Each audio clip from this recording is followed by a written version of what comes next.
일단 전국에 한 5만 몇천 세대 이상은 저희들이 입주를 다 시켰고 완료까지 저희들이 해본 경험치가 다 있기 때문에 여러분들이 리모델링 사업도 사실은 이제 전국이 좀 시작되는 단계입니다, 사실. 그리고 주택 보급이 서울 수도권에도 지금 현 정부 들어서 주택 보급이 이제 원활하지 못한 문제 때문에 주택 시장이 조금 이렇게 이렇게 밸런스가 맞지 않아가지고 가격이 너무 급격히 뛰고 이런 문제들이 있어서 주택 보급 문제 때문에 리모델링을 지금 정부에서도 적극 권장하는 추세입니다.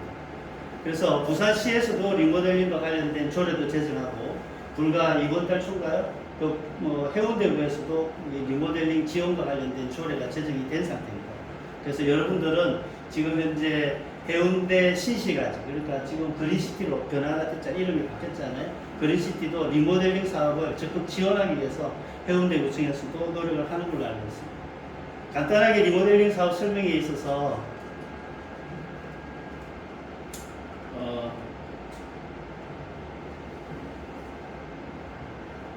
설명회를 리모델링이 과연 뭔지, 그 다음에 리모델링의 필요성이 뭔지, 그 다음에 리모델링 현황, 그리고 이제 이 리모델링 하시는 분들이 소유하고 계신 분들이 좀 궁금해 하시는 사항, 이런 분들을 이런 절차로 사업을 설명회를 하도록 하겠습니다. 먼저 리모델링은 저희들이 주택법에 의해서 합니다. 재개발 재건축하고는 완전히 다른 법입니다. 그래서 주택법에 의해서 건축물이 노후화는 됐는데 재개발 재건축하기에는 너무 주택이 양호한 상태고, 그런 상태에서 집을 수평으로 정축하든지 수직으로 정축하든지 아니면은 별도 동을 정축하든지 할 수 있는 사업이 리모델링 사업에는 전혀 없습니다. 그리고 기존에 이 아파트들이 전부 다 용적률을, 법적 용적률을 다 찾아먹은 됩니다. 그러니까 기존 우리가 재건축 아파트 보면 보통 저층이잖아요. 5층, 12층. 그러니까 기존 용적률을 받을 수 있는 건축물을 지을 수 있는 면적을 다 못 진 데가 많아요. 그리고 노후도가 한 30년 이상이 된대요. 근데 저희들은 용적률을 이미 다 찾아먹은 상태입니다. 그러니까 이걸 전면 철거를 하고 다시 신축을 하기에는 너무 비용이 많이 부담이 됩니다. 그래서 리모델링 사업을 하는 겁니다. 그래서 완전히 법도 다르고 절차도 조금 다릅니다. 대상은 15년이 이상이 된 공동주택에 대해서는 리모델링 할 수 있습니다. 15년 밑에 있는 데는 하고 싶어도 할 수는 없습니다. 그리고 정축될 수 있는 면적은 이제 국민주택 85평방미터가 여러분들 생각하는 여기는 한 25평, 34평 이 정도 85평방미터라고요. 그 다음에 85 이상이 이제 38평, 51평 뭐 이런 것들이 그 이상인데 전용 면적을 리모델링 사업에서는 40% 이상 늘릴 수 있습니다. 그 다음에 국민주택 규모는 30% 이상 늘릴 수 있습니다. 그 다음에 수직으로는 15층 이상은 저희들이 다 15층 이상이 되기 때문에 3개층 이내는 수직 정축이 가능하도록 되어 있습니다. 그 다음에 세대수 증가는 요 면적을 범위 내에서 총 세대수는 15% 범위 이내에서만 할 수 있습니다. 이게 리모델링이고요. 절차는 일반 재개발, 재건축과 거의 흡사합니다. 근데 추진위원회는 법적으로 승인받지 않는 추진위원회죠. 가칭 추진위원회고요. 그 다음에 동별 2분의 1, 50% 동의를 받으셔야 되고 전체 소유자의 3분의 2 이상 동의를 받아야 조합 설립을 할 수 있습니다. 조합 설립되면 그 다음에 시공회사 선정하고 안전진단에서 건축심의 받고 뭐 그런 절차를 거쳐서 최종 재개발 재건축 관리처분이라고 합니다만은 분담금 확정총회를 해서 2주 착공하는 절차입니다.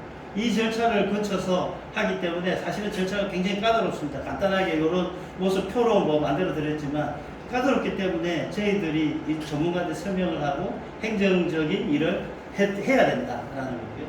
리모델링 절차에 있어서는 저희 임직원 중에 이제 박승희사라고 수직 정축으로는 아마 제출인 것 같습니다. 지역주택조합 설립 인가를 받은 사례가 있고요. 그 다음에 송파 성지 아파트는 아마 국내 최초로 수직 정축이 한 100개쯤 됐는데요. 이 외에는 아마 지금 현재도 수직 정축은 없는 걸로 알고 있습니다.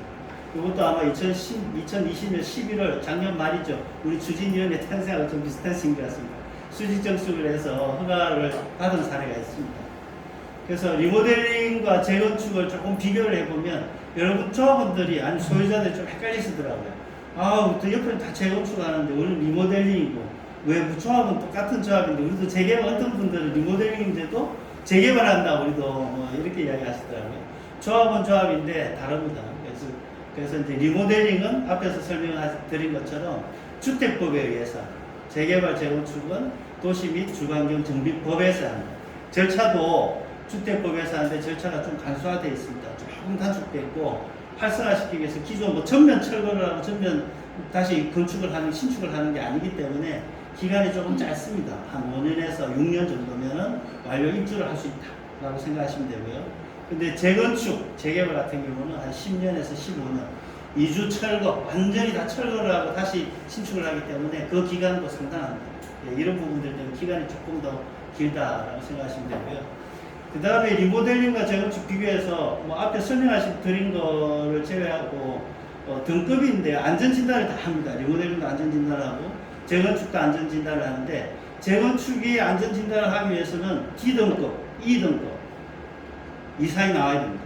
D, E등급이 나와야 노후된 건축물이고 안전상, 구조상 조금 위험하다라는 진단이 나와야 재건축을 할 수 있습니다. 그리고 30년 이상이 돼야 돼요. 근데 리모델링은 오히려 A, B, C 등급 구조상 안전해야 됩니다. 안전하지 않으면 리모델을 못합니다. 그래서 B등급 가장 안전한 등급이 나와야 수직으로 정축이 되고요. C등급이 나오면 수직 정축 못합니다. 수평으로만 옆으로밖에 못 늘립니다. 그래서 구조상 안전해야 리모델링을 할 수 있다라는 걸 말씀드리고, 그 다음에 전면 재건축을 하게 되면 전면 철거를 하고 신축을 하는데 신축되는 아파트가 기존 세대수보다 좀 많습니다. 그러면 진입 도로, 공원 이런 부분들을 확보해라 라고 시에서 심의관계 과정에서 합니다. 그러면 도로, 공원을 새로 만들어서 기부 체납해야 됩니다. 근데 리모델링은 그런 게 없습니다. 그냥 우리 택지에 우리 아파트를 그대로 뼈대를 남겨놓고 조금 수평과 수직으로 정축하는 사례이기 때문에 기부 체납하는 게 없습니다. 그 다음에 임대주택은 세입자를 위한 대책입니다. 우리 아파트에도 세입자들이 많이 사시잖아요. 그럼 이 세입자들이 이사를 가고 다시 철거를 하고 입주를 하게 되면 이 사람들을 위해서 임대주택 건립을 해야 됩니다. 재건축은. 근데 리모델링은 필요가 없습니다. 그래서 우리 아파트는 우리가 짓는다 생각하시면 되고요. 그 다음에 개발 이익 환수, 재건축에 있어서는 좀 상당히 큰 수익 구도에서 이제 마이너스 되는 요인인데, 추진위원회 승인을 받고 입주 시점의 차액 일정 부분 이상이 되면 최고 50%, 차액 50%까지 개발 이익 환수로 세금을 내야 됩니다. 근데 리모델링은 없습니다. 그리고 종합원 지위에 대한 양도, 재건축은 투기과열지구, 서울 같은 거죠. 우리는 지금 현재 요 전 단계인데 해운대구가 만약에 투기과열지구를 묶인다면 종합선 인가를 받자마자 소유 명의 변경이 안 됩니다. 근데 리모델링은 언제든지 명의가 변경될 수 있습니다. 언제든지 제재가 없습니다. 내가 뭐 집값이 오르고 나서 입주하기 전이라도 하시면 됩니다. 근데 재건축은 투기과열지구로 딱 묶이는 순간은 종합선 인가부터 하자마자 내가 끝까지 입주를 해야 됩니다. 이 소유자가. 예, 이런 문제점들이 있습니다. 그래서 리모델링이 수익이 많이 나진 않지 않느냐라는 부분이 뭐 대두되고 있습니다만은, 그거는 기부 채널이나 임대주택 건설을 하지 않아도 되고, 임대주택 건설은 별도의 택지를 만들어야 됩니다. 별도 출입구도 만들어야 되고, 별도 공원, 이런 거 다 따로 만들어야 돼요. 그러니까 우리 아파트를 만약에 개발을 한다 그러면 재건축하면 임대주택 부지 별도로 떼내고, 그 다음에 우리가 아파트를 지어야 됩니다. 그렇지 않기 때문에, 우리 리모델링 그렇지 않기 때문에 요 네 가지만 가지고도 재건축과 비교했을 때 수익 구도를 만들 수 있다, 이렇게 생각합니다. 사례의 변화 과정을 한번 저희들이 사진 한번 보여드리는데요. 서울 당산구 쌍용회가 클래식 시공 사례입니다. 아파트를 보시면 여기서 이제 재 리모델링이 조합 설비인가가 나잖아요. 그럼 시공사 선정해서 뭐 여러 가지 절차를 거쳐서 2주를 철거를 합니다. 2주를 하고 나서 철거를 합니다. 여기서 보시면 잘 안 보이지만 샤시부터 해서 안에 있는 모든 것들을 다 드러냅니다. 여러분들 보시면 지금 뭐 논문이 나올 수도 있고 전기 배선이 좀 이상 합선이 될 수도 있고 상당히 부작용이 많잖아요. 그런 부분들을 전부 철거를 합니다. 뼈대 빼고는 다 철거를 합니다. 그 다음에 지하 주차장 보시면 여기 전부 지상에만 주차장이 있거든요. 지하를 팝니다. 심지어는 요즘은 기술 공법이 더 좋아져가지고요. 건물 밑으로도 또 팝니다. 건물이 있는 상태에서 지하 2층까지 우리가 있잖아요. 지하 3층, 4층까지도 팝니다. 있는 그대로 상태에서. 그 정도로 기술력이 좋아졌습니다. 그래서 여기는 이렇게 지하를 또 파가지고요. 주차장을 건립을 하고, 보시면 여기 두께하고 여기 보시면 요만큼이 정축이 되는 거예요. 수평으로 정축되는 거예요. 요만큼이. 그래서 두꺼워지죠, 건물이. 그렇게 해서 이런 모델로 완성이 된다. 이런 절차로 진행이 되는 겁니다. 그래서 저희들 평면과 30평대 평면과 비슷한 평면에 변경된 사례들을 보여드리는데요. 지금 현재 법에서는 주 골조에 대해서 주벽 있지 않습니까? 거실과 안방 사이에 있는 이런 것들은 주벽이거든요. 주벽을 철거를 하지 못합니다. 리모델링을 해도 지금 현재는 그렇습니다. 그래서 이제 지금 현재 리모델링 협회라든지 아니면 건축사 협회라든지 이래서 주벽을 좀 철거를 하면서도 안전 구도를 확보한다면 주벽도 철거하게끔 해주는 것이 어떻겠냐고 건의를 하는데 아직까지는 현행에는 법이 개정되지 못했습니다. 그래서 지금 현행법으로 이게 주벽입니다. 가까이 보시면 거실과 안방 사이에 있는 요 벽인데요. 여기를 거실을 전부 부부 욕실 드레스룸으로 바꾸고 안방을 주방비 식당으로 바꾸고 그래서 요만큼은 정축됩니다. 안방과 거실이. 뭐 뒤쪽도 마찬가지. 요렇게 정축이 되는 겁니다. 여기 지금 침실, 주방, 침실 2 이렇게 있는데 침실, 가족실, 침실 2에서 밖으로 옆으로 더 정축하는 거죠. 예, 요런 상태로 정축을 해서 구조도 많이 바꾼다라는 거고요. 그 다음에 향에 따라서 남향이고 뭐 향이 좋다 그러면 전면에 뭐 안방과 침실 2 거실을 놓고 뒤에는 다용도실을 여는 방법 이런 구조를 뭐 다양하게 변경은 가능하다라고 보여지는 거예요. 그 다음에 대형 평수에 계신 분들은 나 뭐 50평, 60평 가는 것도 너무 부담스럽다. 이제는 평수를 줄이고 싶은데 왜 굳이 내가 더 큰 평수를 채워야 되느냐 이러신 분들도 계신데 이거는 이제 뭐 TV에도 한번 나왔습니다. 그 미우모리 거기에서 미우모리 새끼인가요? 뭔지 모르겠다. 아무튼 그 프로에도 나왔습니다만은 부모님 세대의 바로 옆집인데 출입구를 따로 만듭니다. 예, 그래서 이게 한 주택 두 가구가 살 수 있도록 출입구를 별도로 해서 부분 임대 사업을 하시면 되고 임대라는 게 두 주택을 가지고 임대를 하는 게 아닙니다. 이게 한 주택인데도 별도의 호실을 둬서 임대를 할 수 있도록 정축하는 사례도 있습니다. 그래서 대형 평수에 계신 분들도 뭐 여러 가지 방법들에 의해서 설계를 할 때 그런 부분들을 감안해서 여론조사를 해서 하시면 충분히 수익을 만들 수 있다라고 말씀드립니다. 리모델링 사례가 부산에는 없습니다. 그래서 서울 사례만 저희들이 들 수밖에 없어서 좀 괴리 차이가 나더라도 한번 보겠습니다. 리모델링 직전의 시세, 가격 5억 정도 합니다. 분담금이 1억 8천 들었습니다. 근데 바로 리모델링 끝나자 한 5, 6년 후에 리모델링 끝나자마자 한 10억 하던데 지금 현재는 뭐 서울하고 비교 안 됩니다만은 한 20억씩 하고 이렇습니다. 그래서 분담금하고 리모델링 직후의 가격을 좀 보시면 충분히 분담금하고 합쳐도 리모델링 직후에 시세는 충분히 형성이 되더라. 그래서 리모델링이 뭐 그렇게 나쁜 수익 사업은 아니다. 수익적인 면에서. 그래서 리모델링을 30년, 40년 막 이상 기다려도 안전진단이 통과가 안 되는 데가 많아요. 서울 엄마 아파트 같은 경우는 뭐 매일 TV에 나옵니다만은 저희 사무실이 대치동 포스코 사거리에 있었거든요. 바로 뒤쪽이 엄마 아파트입니다. 사거리 대치동은 언덕 조그만 데만 있는데 거기 99년도에 또 재개발, 재건축 이야기가 나왔어요. 그런데 지금도 못하고 있잖아요. 그거는 서울시에서도 안전진단이라든지 여러 가지 통과를 시켜주지 않아요. 아직도 구조상 안전하다고 생각합니다. 그래서 리모델을 못하니 참 재건축을 못하는 거죠. 그래서 서울은 이제 철근 콘크리트는 이제 100년 간다고 합니다. 1.5번 우리가 한 2000년대부터 지은 건축물들은 철근 콘크리트는 100년을 보기 때문에 안전상 전혀 문제가 없습니다. 사실 우리도 한 95년도부터 이미 해운대 신시가지고 입주를 시작했잖아요.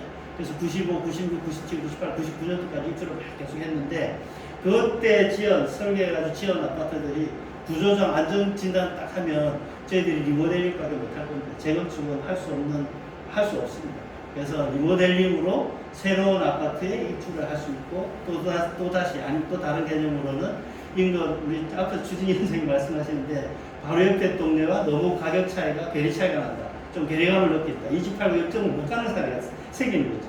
근데 리모델링을 함으로써 그런 좀 불합리한 부분들이 해소되지 않을까 그런 생각합니다.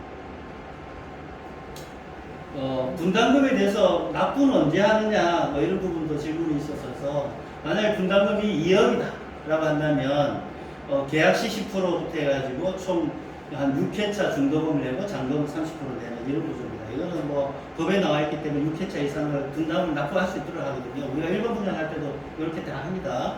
근데 재개발 재건축에서는 지금 이제 시공회사들이 계약금만 받고 중도금 잔금은 입주할 때 받는 사람. 또 심지어 참여할 때는 저희들이 범위 리구역 합니다만은 거기는 롯데건설에서 참여를 하는데요. 시공회사 참여 조건이 자기들은 계약금부터 잔금까지 조합원들한테는 아무것도 안 받고 입주 때 모두 일시불로 받겠다. 이렇게까지 제안을 했습니다. 그래서 제안 내용에 따라서 조금 달라지는데 일단 납부 시기는 이런 회차에 의해서 중도금식으로 납부를 한다라고 보시면 됩니다. 리모델링 필요성은 여러분들이 더 잘 아실 거예요. 먼저 주차난 문제, 그 다음에 지상에 차가 다니고 이러면 어린 자녀를 키우신 분들은 굉장히 위험합니다. 지금은 지상에 차량이 다니는 단지가 신축 아파트들은 없습니다. 전부 다 지하로 바로 들어가고 지상은 전부 공원화되어 있죠. 그러니까 애들이 뭐 어디 놀이터 가서 놀겠다 이러면은 갔다 와라고 그러죠. 근데 지금 저희들도 그전 1차 살 때 애들이 어렸었거든요. 지금 다 컸습니다만. 그러면 놀이터 가려고 그러면 아파트 단지 도로를 가야 되잖아요. 위험해. 또 여기 또 단지 내에서 조금 사건 사고도 있고 자전거 타고 다니다가 차가 오다가 접촉 사고도 있고 그래서 이제 그런 부분들이 다 해소가 됩니다. 그 다음에 배관 앞에 말씀드린 것처럼 저희들이 이미 한 30년 가까이 이제 되고 있기 때문에 노후화가 돼서 배관도 눈물도 나고 수도 대형 상수도 여기까지 우리 아파트 단지까지 들어가면은 서울 부산시 상수도 사업소에서 노후되면 계속 반을 교체합니다. 근데 우리 아파트 내에 있는 거는 시에서 해주지 않잖아요. 저희들이 우리 집만 고친다고 또 되는 게 아니잖아요. 그래서 이걸 단지의 노후 배관이나 이런 부분들도 가끔에 다 해소가 된다라는 거고요. 그 다음에 88년 이후부터는 내진 설계를 저희 국내에서도 했습니다. 그래서 88년 이후에 이런 설계가 되고 사업성이 난 부분 내진 설계가 되어 있기 때문에 저희들도 내진 설계가 되어 있는 겁니다. 근데 다만 기준이 애매모호했어요. 근데 지금은 내진 설계 기준이 너무 명확하고 너무 또 강화되어 있고 지진도 조금 자주 오기 때문에 강도도 점점 세지고 그래서 지진에 대한 부분들도 일소에 해소될 것이다.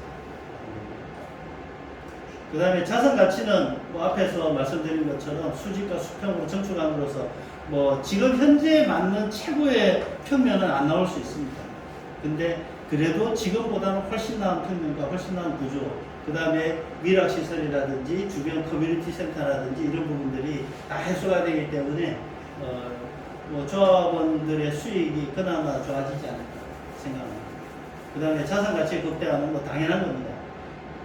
우리가 흔 아파트를 우리 집을 개인 집을 새 아파트를 바꾸기는 우리 집만 바뀌는 거예요. 근데 리모델링 우리 아파트 전체 주민들이 같이 다 바꾼다 생각하시면 됩니다. 리모델링은. 그래서 우리 아파트의 가치도 외관도 완전히 다 바뀝니다. 그 다음에 주차장도 뭐 이런 주차장 부분은 완전히 다 해소가 됩니다. 지하가 저희들이 2층이고 지하에서 엘리베이터 타고 들어가는 데가 해운대 신도시 그러니까 삼성 아파트 하고 뭐 별로 없을 거예요. 저희 우리 집은 참 삼성 아파트 살았었는데 삼성 아파트는 지하에서 바로 올라가요. 그것도 지하 2층은 안 돼요. 지하 1층에서만 바로 올라갈 수 있어요.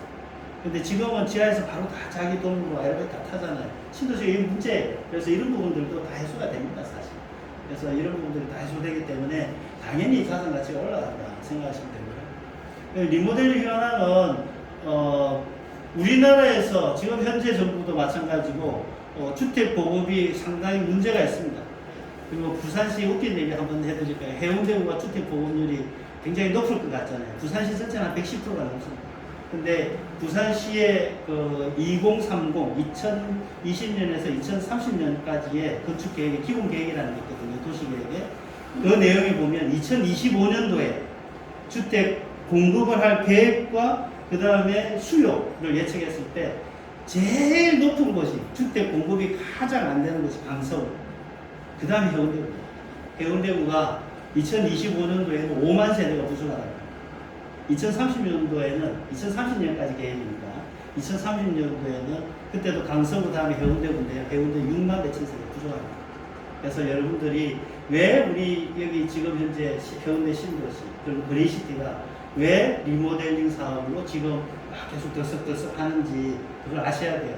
그리고 집값이 최근 뭐 1년 동안 오르던 집값이 지금 몇 개월 사이에 갑자기 확 오르고 막 그렇잖아요. 그거는 부산시에도 의지가 있지만 해운대구에서도 의지가 있어서 리모델링과 관련된 조례가 제정이 됐기 때문에 그렇습니다. 리모델링을 할 수 있는 모든 기본적인 발판이 다 준비가 됐습니다. 행정적으로. 이제 여러분들이 선택하시면 됩니다. 그리고 리모델링은 뭐 계속 타서 집값이 자꾸 오르고 있다. 문제점도 있지만 집값이 오르고 있다. 뭐 그린시티에 대해서 이런 문제들이 나오는 거고요. 그 다음에 두산 1차에 대해서도 뭐 시공회사들이 참여하겠다고 뭐 이제 홍보를 하기 시작합니다. 두산 1차도 마찬가지고 옆에 있는 뭐 신성아파트, LG아파트, 뭐 롯데 3차부터 해가지고 뭐 많습니다. 이런 아파트 단지들이 리모델링을 하겠다. 추진위원회가 이미 결성돼서 추진합니다. 사실은 여러분들 그걸 아셔야 돼요. 이 단지가 다 경쟁입니다. 여러분들 경쟁 상대. 왜? 리모델링을 여러분 생각해 보세요. 해운대구에 여기 그린시티 내 신도시가 전부 다 일제히 똑같이 동시에 리모델링 했다 생각해 보세요. 다 이사 가셔야 돼요. 어디로 가시겠어요? 난리 나죠. 그래서 그게 행정이 그래서 무서운 거예요. 여러분이 경쟁 상대라는 건 여기에 있는 한 10만 세대가 싹 다 이사를 하면 갈 데가 없어요. 그래서 선택적으로 몇 개씩 탁탁 정해서 합니다. 빨리 신청 들어오는 대로 지금 현재 한 10,000세대까지는 5,000세대까지는 우리가 해운대구에서 수용할 수 있겠다. 주택의 가격이 평온하게 갈 수 있도록 유지를 하는 거예요. 그래서 서울시는 예전에 재개발 재건축을 뭐라 그러지? 양을 정했어요. 총량 제청. 그래서 몇 세대 이상은 허가를 안 해줬어요. 왜? 주택 가격이 세입자부터 다 이사를 가니까. 그 사람들 어디 가요? 내가 뭐 인근 지역 가야 되고. 그 인근 지역에 주택 가격이 또 들썩들썩 하니까 총량제로 해서 인허가를 많이 내주질 않아요. 그래서 저희들이 이런 전부 다 리모델링 사례로 말판을 마련했지만 여러분들이 선택하기에 따라서 우리가 먼저 할 수 있는지 아니면 다른 단지가 먼저 할 수 있는지는 여러분들이 선택하시는 거예요. 그래서 여기도 저희들 보기에는 경쟁 상대로 보여집니다. 해운대구청에서 리모델링 지원을 하기 위해서는 뭐 먼저 이미 벌써 조례까지 만들어졌습니다. 그래서 전담팀도 만들겠다. 그 조례 내용 안에 다 들어있어요. 전담팀도 만들겠다. 기금을 조성해서 여러분들의 이런 행정업무에 대해서 지원하겠다. 이런 내용들이 다 있습니다. 그리고 그린시티 연합회가 7월달에 출범한다는데 먼저 이미 20여 개 단지가 이제 구성이 됩니다. 여기도 20여 개 단지를 한꺼번에 리모델링 사업을 허가를 다 구청에서 절대 내주질 않습니다. 내주면은 해운대 여기 인근 지역은 다 완전히 또 난리가 납니다. 우리 이사 갈 데도 없고 솔직히. 그래서 여러분들은 요런 행정관청에서는 이미 지원할 만반의 준비가 되어 있다. 여러분들이 선택하시면 되는 거예요. 그리고 이제 이거 리모델링 설명을 사실은 저희들이 여기 신도시에 처음 합니다. 그리고 다른 신도시에서 아마 리모델링 사업 진행을 하고 있습니다만은 이제 시공회사들은 조금씩 홍보를 하기 시작하는데 정비업체가 여기에 들어와서 이제 그린시티 내에서 설명회는 처음 하는데요. 왜 그러냐? 시공회사는 조합이 돼야 들어올 수 있어요. 근데 조합까지는 누가 만들어요? 우리 추진위원회, 그 다음에 정비업체가 같이 만드는 거예요. 그러니까 사실 저희들이 맨 처음에 들어오는 거예요. 그래서 시공회사들은 그냥 간만 보고 있어요. 빨리 되는 대로 우리가 공유하겠다. 그러면 우리는 좋은 회사들이 많이 플랜카드 걸잖아요. 그럼 빨리 우리는 조합을 만드는 게 1차, 만약에 하시겠다는 1차 목표입니다. 그래서 리모델링 하다 보면 이런 궁금증이 있는데 동의를 하지 않으면 어떻게 되는지. 만약에 계신 분들도 난 할까 말까 망설이다가 동의 안 하면 어떻게 되지? 하잖아요. 조합 수리가 나는 순간 말씀드렸죠. 앞에 동결 50% 전체 3분의 2 이상 동의를 받으면 조합 수리가 납니다. 조합 수리가 나는 순간 모두 다 명도소송 들어갑니다. 미동의소. 명도소송이라는 거는 매수를 하겠다. 조합에서. 그 소송 절차가 들어갑니다. 물론 그 사이에 하기 싫다 이런 분들은 팔고 가시면 돼요. 언제든지. 근데 일단은 또 아니면 또 중간에 보다가 나는 그럼 추가로 동의를 하셔도 됩니다. 근데 미동의자에 대해서는 매도 청구 소송으로 진행이 됩니다. 그 다음에 리모델링 신청관 소음 주차장 놀이터 커뮤니티 등이 개설이 되나? 예, 개설됩니다. 그 다음에 복도식도 뭐 옆에 LG 같은 복도식이 있어가지고 복도식도 다 계단식 다 바꿉니다. 그 복도식 옆으로 엘리베이터를 별도로 빼가지고 출입구도 만들고 그래서 다 엘리베이터 하나에 아파트 두 개씩 들어갈 수 있도록 다 평면이 다 바뀝니다. 그래서 현재 또 해당 아파트 여러 채를 소유하고 있는데 재개발 재건축은 한 세대에 하나 아파트밖에 안 됩니다. 10개를 가지고 있다. 한 세대밖에 분양을 안 줍니다. 근데 리모델링은 그렇지 않습니다. 내가 5개 가지고 있으니 5개 다 줍니다. 제 아들하고 뭐 이렇게 한 세대인데 우리 3명이 한 채씩 들고 있는데 그럼 3채 다 줍니다. 제재가 없습니다. 그 다음에 임대차 계약 작성할 때 이거는 뭐 이제 뭐 임대보호법이 자꾸 바뀌다 보니까 이제 이런 말씀들을 하시는데 추가로 추진위원회가 구성되고 이제 조합이 되면 그 절차가 한 2, 3년 걸리잖아요. 그때 계약을 하실 때는 리모델링으로 인해서 이주 시에는 뭐 이사를 간다라든지 그때까지 계약한다라든지 그런 특약상으로 넣으셔야 됩니다. 그 다음에 리모델링으로 이주 시 이주비가 지원되느냐? 예, 지원 다 됩니다. 일반 재개발 재건축처럼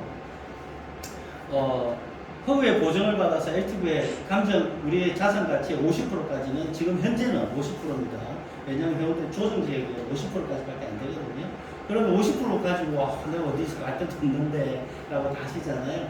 근데 시공회사들이 추가로 대출을 해줍니다. 시공 선정할 때. 입찰 조건으로 아마 들어올 거예요. LTV 50%지만 자기들이 자기 회사에서 보증을 써서 또 추가로 대출을 해주겠다. 이사를 안 보내면 집을 새로 신축을 못하니까 이사를 가니까 만들어 드립니다. 그 다음에 준공을 한 번도 수리하지 않은 세대와 재건도를 수리한 세대 감정평가 금액 차이가 있어야 되는 거 아니냐 이런 질문도 있는데 내부 공사한 거는 감정평가 금액이 들어가지 않습니다. 그러니까 지금부터 리모델링 시작되시면 생활하는데 불편하시지 않는 범위 내에서만 최소한의 비용으로 수리하시는 게 맞습니다. 그 다음에 51평형의 경우 면적이 늘어나는 것이 좋지만 않다라는 앞에 설명해 드린 것처럼 여러 가지 수익 모델을 만들 수 있는 그런 평면들이 많으니까요. 그건 51평형 계신 분들이 좀 논의를 하셔가지고 설계에 반영하시면 됩니다. 그 다음에 리모델링 하면 층부가 낮아진다고 하는데 답답하지 않나. 물론 이제 이 문제가 뭐냐면은 예전에는 우리 아파트 여기 지을 때는 15층 이상은 이제 스프링클러도 있고 이런데 15층 밑에는 스프링클러도 없습니다. 근데 지금은 이제 다 전 세대가 다 스프링클러 들어가야 됩니다. 1층이나 뭐 15층 이상에는 스프링클러 들어가는 요즘도 또 낮아지는 거 아니냐 뭐 이렇게 이야기를 하는데 시공회사 말 들으면 지금은 기술이 더 좋아져서 지금보다는 조금 더 좋아질 거다 이렇게 이야기를 하더라고요. 그 부분은 저희 기술자가 아니라서 장담 못하는데 시공회사는 아마 그런 조건으로 들어올 거예요. 세대별 분담금은 얼마 정도 예상되고 언제 납부하느냐. 여기도 똑같이 세대별 분담금은 당연히 발생됩니다. 우리 집을 헐고 새로 우리 집을 고치는데도 돈이 드는데 전체 아파트를 다 수리하는데 당연히 돈이 들죠. 다만 정축되는 면적들이 있잖아요. 그 다음에 일반 분양되는 또 세대 15%까지는 정축을 할 수 있습니다. 세대수가 늘릴 수 있으니까 그런 부분들 가지고 또 수익금을 창출합니다. LG 메트로시티도 지금 이제 리모델링 사업 들어가는데 설계 쪽에서 하는 말은 별도의 돈이 올라가는데 그 돈만 가지고도 공사비를 어느 정도 충당할 수 있다라고 합니다. 아마 저희들은 여기 봉투가 일단 별도도 올릴 수 있다는 걸 올려서 또 그걸로 수익 분양을 해서 수익사를 만들면 되는데 그렇지 않다더라도 세대별 분담금은 무조건 나올 거예요. 다만 그 차액, 입주 후의 차액, 지금보다의 차액이 아마 여러분들 보상해 주지 않을까 생각합니다. 정비사업 필요성은 절차가 까다롭습니다. 그래서 여러분들이 하기에는 너무 어렵다. 그래서 건축법이나 주택법에 의해서 여러분들이 정비업체를 선정하라는 규정은 없습니다만은 일반 재개발 재건축은 당연시 선정을 하도록 되어 있습니다. 그래서 여러분들은 아마 이 시행하시다 보면 발생되는 절차상의 문제 이런 부분에 시기를 좀 당겨야 될 문제도 있고 그 다음에 시기가 늘어짐으로써 사실 금융이자 문제들이 생깁니다. 금융이자 1년에 재개발 재건축이 2주를 시작하고 1년 만에도 수십억이 발생됩니다. 현장의 규모에 따라 다른데 저희 같은 경우는 한 2000세대 아마 건립 세대수가 한 1500세대 이상이 될 거니까 한 뭐 1년에 이자만 해도 어마어마할 겁니다. 그 부분들이 아마 정벽체를 통해서 충분히 세이브 되지 않을까 생각합니다. 업무 범위는 여러분들이 생각하는 행정 절차, 그다음 대가업무 인허가 절차 이런 부분들을 다 대행해주는 회사입니다. 네, 이상 설명을 마쳤습니다. 여기서 이제 질문 받도록 하겠습니다. 질문 있으시면 너무 막 정신없지 않죠?